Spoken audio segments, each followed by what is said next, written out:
Oke, Assalamualaikum warahmatullahi wabarakatuh. Kali ini saya bersama dengan teman saya.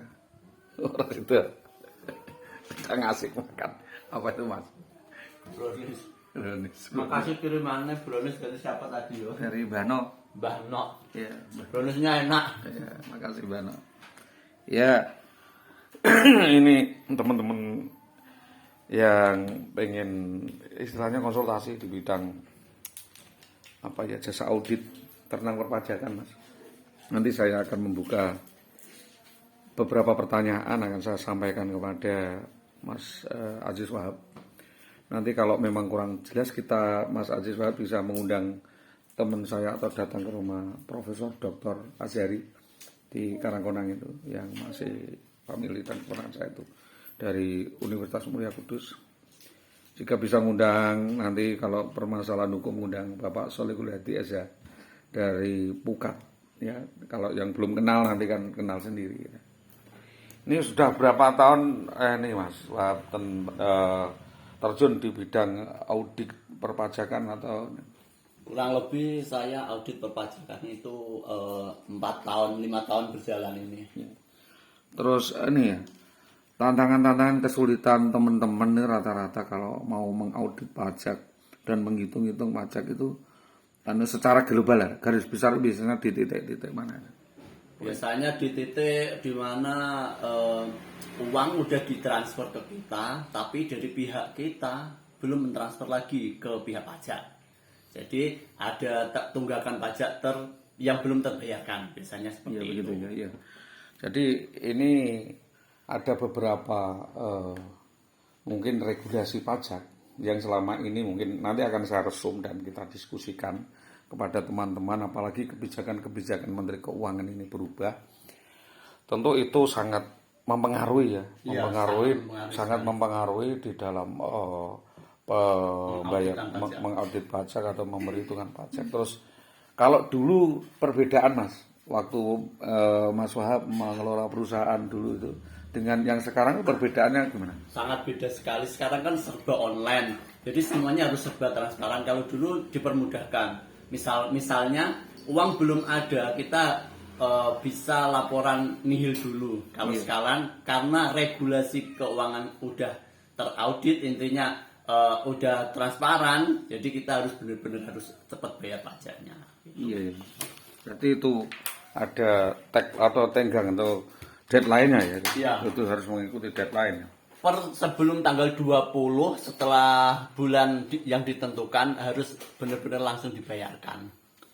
Maksud saya nih, kadang saya tantangannya kan beverage. Beverage berkaitan dengan itu loh, reader atau apa namanya itu, tax amnesty, amnesty pajak atau retur pajak apa namanya itu? Restitusi pajak itu dulu sama sekarang itu besar mana atau mungkin pasak mana gitu kalau enaknya. Kalau dulu sama sekarang untuk restitusi atau uang pengembalian pajak tetap sama. Masalahnya nominal angka pajak yang harus dibayarkan kan masih tetap sama dari dulu sampai sekarang gitu. Jadi standarnya masih tetap sama. Ini rumusnya Mas. Rumusnya dalam pembayaran pajak itu ada rumus-rumus tertentu sehingga kita itu memang bisa menghitung-hitung pajak itu dengan rasio kita sendiri tanpa harus ribet ke sana kemari. Itu caranya gimana? Ya pada dasarnya kita setiap ada transaksi itu pasti ada tanggungan pajak 2% PPS, maaf 10% untuk PPN dan 2% untuk PPH potong pajak. Itu kewajiban wajib yang kita harus bayar. Nah, kalau emang seandainya kita belum bisa untuk membayar PPH-nya pasal 23, kita punya tanggungan lagi yang namanya pajak final. Itu 1%. Itu sangat wajib dibayarkan. Sehingga nanti PPH yang 2% direstitusikan atau dikembalikan asal PPH finalnya dibayarkan. Ya. Masih sebenarnya di dalam pajak pun itu masih ada toleransi integral. Iya. Ada toleransi integral di mana memang ada prosentase tertentu atau pengurangan atau peringanan dan lain sebagainya. Namun ada prasyarat-prasyarat tertentu yang harus dipenuhi gitu. Untuk masalah itu sebenarnya pajak itu transparan, sangat transparan sekali. Yang penting satu, kita harus benar-benar jujur antara transaksi yang kita edarkan sama kewajiban pajak yang harus dibayarkan itu memang benar-benar harus sinkron. Kalau nggak sinkron, kita tetap dioper sama pihak pajak terus. Gitu. Final gitu. Iya, tetap dioper. Iya.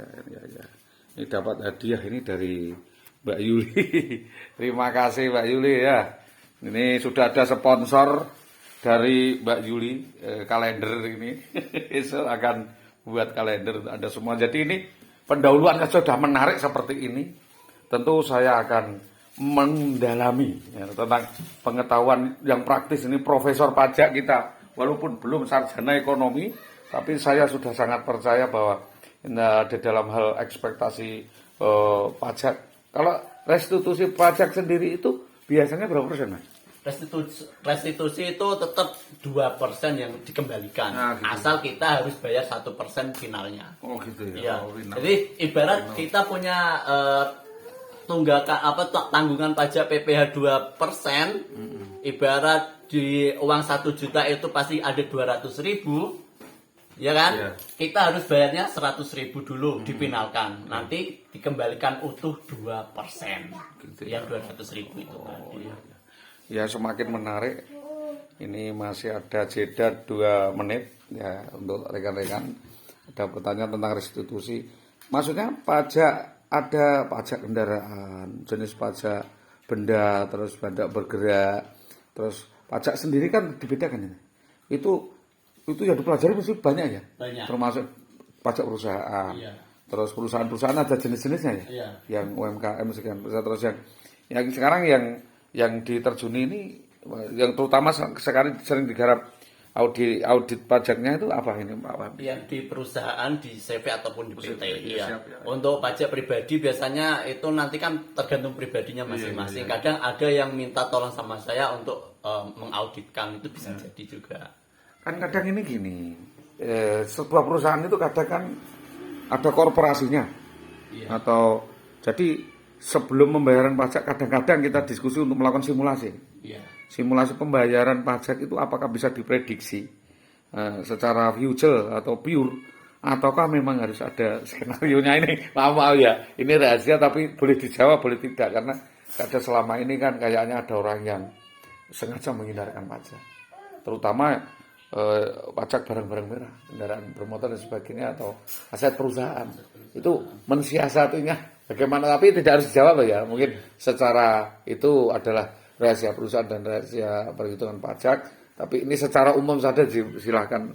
Nah, yang saya ketahui, yang jelas untuk CV ataupun PT itu sangat transparan. Beda lagi sama halnya pajak pribadi. Oh, iya. Kalau pajak pribadi itu tergantung pendapatan masing-masing per orang, 1 tahunnya berapa. Oh, iya. Itu nanti di global dan dia harus benar-benar tahu kewajiban pajaknya per 1 tahun itu berapa, gitu Pak. Itu Iya. iya. Dan itu sangat transparan, harus sangat benar-benar transparan karena itu sudah ditetapkan sama pemerintah dari KPPR masing-masing wilayah.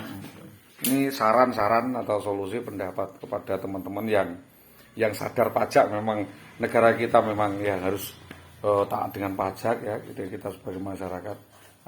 Sedikit saran atau pandangan kepada teman-teman tentang perpajakan Indonesia.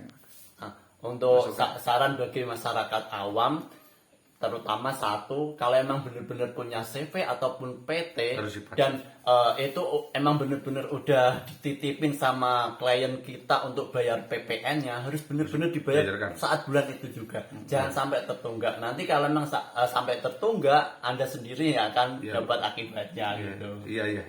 Itu terima kasih atas waktunya. Oke, sama-sama.